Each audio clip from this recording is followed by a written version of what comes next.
Bismillahirrahmanirrahim.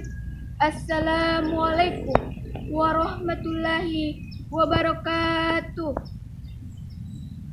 Alhamdulillahirabbil alamin. Wabihi nasta'in wala umuri dunya waddin.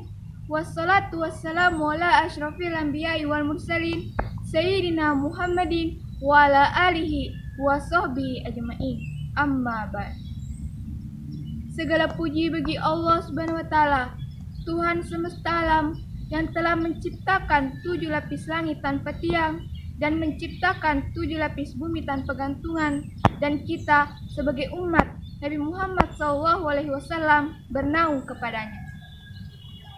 Kemudian salawat bermutiarakan salam tak jemu dan tak bosan-bosannya kita berikan kepada sang proklamator alam, Baginda Muhammad SAW, dengan mengucapkan kalimat Allahumma sholli wa sallim wa barik alaihi.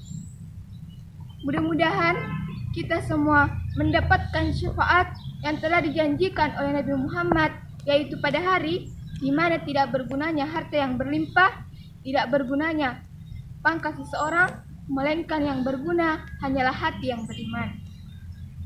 Baiklah, perkenankan saya di sini untuk menyampaikan sebuah kultum yang berjudul Perjalanan Terdahsyat Sepanjang Masa. Apalagi kalau bukan kisah Isra Miraj Nabi Muhammad SAW. Kisah Isra Miraj ini disebutkan oleh Allah Subhanahu wa taala dan dinamakan di dalam Al-Qur'an yaitu surah Al-Isra. Surah Al-Isra ini urutan ke-17 dalam Al-Qur'an. Dan Allah ceritakan pada satu ayatnya. Bismillahirrahmanirrahim. Subhanallazi asra bi abdihi lailan minal masjidil harami ilal masjidil aqsa allazi barakna haulahu linuriyahu min ayatihi innahu huwas samiul basir. Maha suci Allah yang telah memperjalankan hambanya pada satu malam dari Al-Masjidil Haram ke Masjidil Aqsa. Dan kami telah berkahi sekelilingnya agar kami perlihatkan kepadanya sebagian dari tanda-tanda kebesaran kami. Jadi, pada malam itu, Nabi SAW dibawa oleh malaikat Jibril naik ke langit. Yang pertama kata Nabi SAW, saat kami tiba di langit pertama, kami melihat seseorang yang di sebelah kanannya terdapat sekelompok orang, dan yang di sebelah kirinya juga terdapat sekelompok orang. Apabila orang itu melihat ke arah kanannya, maka ia tertawa dan tersenyum. Saat ia melihat ke arah kirinya, maka ia menangis.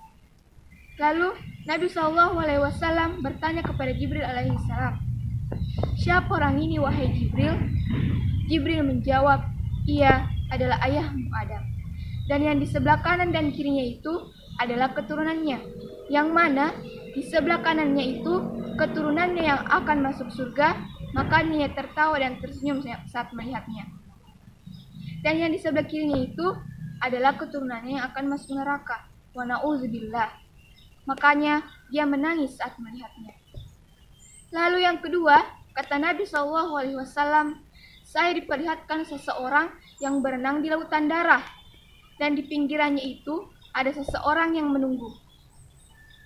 Lalu apabila seseorang sampai ke pinggiran, mereka langsung dihantam kepada mulut mereka dengan batu hingga mulut mereka hancur dan terpaksa jatuh ke lautan itu lagi.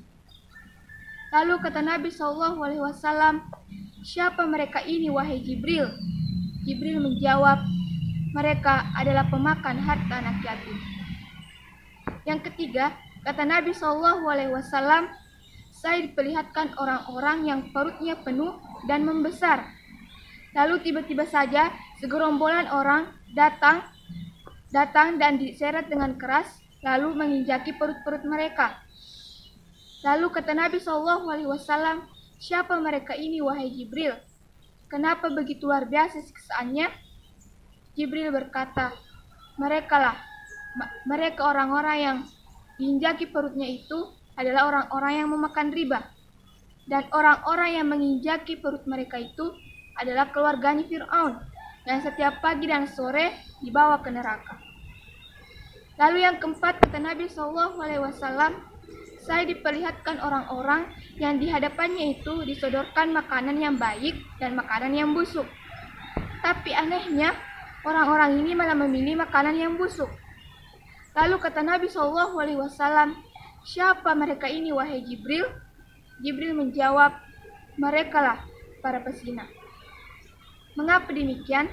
Karena semasa mereka hidup di dunia, mereka telah disodorkan cara hubungan biologis yang halal, tapi malah mereka memilih hubungan yang haram. Lalu selanjutnya, Nabi dibawa naik ke langit kedua sampai ke langit ketujuh, di mana ia bertemu dengan Ibrahim alaihissalam. Lalu Nabi lagi dibawa naik sampai ke Sidratul Muntaha, yaitu tempat tertinggi di atas langit ketujuh, dan di sampingnya itu ada surga tempat tinggal. Lalu kata Nabi SAW, saya tidak bisa menggambarkan betapa indahnya Sidratul Muntaha saking luar biasanya. Saking luar biasanya Sidratul Muntaha sampai Nabi pun tidak bisa menggambarkan betapa luar biasa indahnya itu. Jadi kita sebagai umat muslim, mari kita sama-sama mengambil hikmah dari kisah Isra Miraj Nabi Muhammad SAW. Mungkin hanya itu yang sempat saya sampaikan. Lebih dan kurangnya mohon dimaafkan, karena yang benar datangnya dari Allah Subhanahu wa taala yang Maha benar, dan yang salah datang dari pribadi saya sendiri sebagai manusia yang tak luput dari kesalahan maupun dosa. Akhirul kalam, wabillahi taufiq wassa'adah. Wassalamualaikum warahmatullahi wabarakatuh.